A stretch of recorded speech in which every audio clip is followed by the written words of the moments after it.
सीमा आढे आमचे प्रतिनिधी आपल्या बरोबर आहेत। आणखी त्यांच्याकडे काय अपडेट जाणून घेऊया। सीमा, महत्त्वाची सध्या घडामोड राजकीय दृष्ट्या सुरू आहे ती म्हणजे विरोधकांची अशा प्रकारे निवडणूक आयोगाबरोबरची भेट, उद्या सुद्धा ही भेट होणार असल्याचे कळते। काय अपडेट आहेत आपल्याकडे?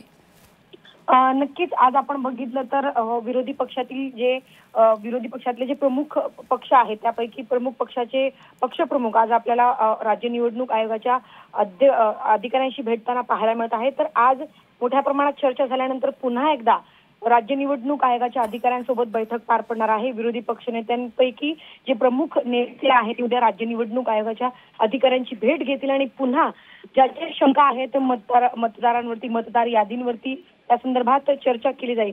आणि आता सध्या वेळ जी आहे ती ठरलेली नाही, पुढील काही मिनिटांमध्ये जी आहे ती वेळ ठरवली जाणार आहे। आजची जी चर्चा झाली ती अतिशय महत्त्वाची झाली।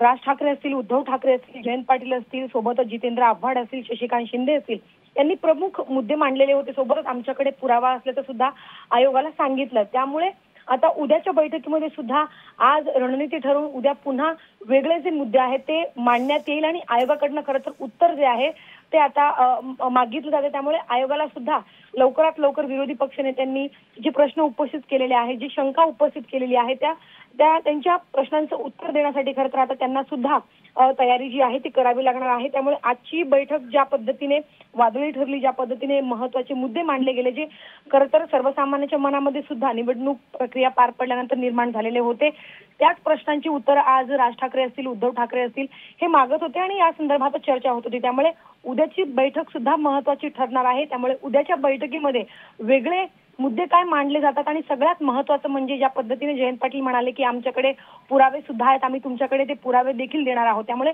उद्या काही पुरावे, काही कागदपत्र आयोगाला दिले जातील का हे सुद्धा पाहणं महत्त्वाचं असणार आहे। अगदी ही महत्त्वाची दृश्य सीमा सध्या आपण दाखवतोय, अशा संपर्कात राहा। ज्या दालनामध्ये ही बैठक झाली त्या ठिकाणून आता हे सगळे महत्त्वाचे नेते बाहेर पडू लागलेले आहेत। राज ठाकरे पुढे जाता जाता पुन्हा एकदा मागे वळले। चोकलिंगम यांना त्यांनी काही सूचना केल्या असल्याचं त्यांच्या या सगळ्या देहबोलीवरून दिसते। उद्धव ठाकरे, राज ठाकरे एकांच्या मागोमाग आहेत। शरद पवार काही क्षणांपूर्वी आधी बाहेर पडलेले तिथून। त्यामुळे आता हे दोन बंधू एकत्रित येतात। प्रत्येक टप्प्यामध्ये त्यांच्या त्या सगळ्या हालचाली आता टिपल्या जातात। तर राज ठाकरे आज या बैठकीमध्ये येऊन त्यांनी अनेक महत्त्वाचे मुद्दे उपस्थित केले। आता काही वेळानंतर वेळ उद्याच्या बैठकीची ठरणार आहे। त्यामुळे पुन्हा एकदा हे सत्र बैठकीचे ते उद्या सुद्धा सुरू असणार आहे। या बैठकीचा पुढचा अंक पुन्हा एकदा उद्या होणार आहे। मात्र आज नेमकं या बैठकीमध्ये काय झालं, कारण आज एक महत्त्वाचा खरं तर हा मोठा एल्गार म्हणता येईल, कारण सगळेच विरोधी पक्षातले जे महत्त्वाचे नेते आहेत, महाविकास आघाडीतले नेते नव्हे तर फक्त महाविकास आघाडीतले नव्हे तर इतर विरोधी पक्षाचे सुद्धा महत्त्वाचे नेते असल्यामुळे आज या बैठकीला एक वेगळी धार आलेली होती। त्यामुळे आता पत्रकार परिषदेमध्ये काय नेमकं सांगितलं जाते बघावं लागेल।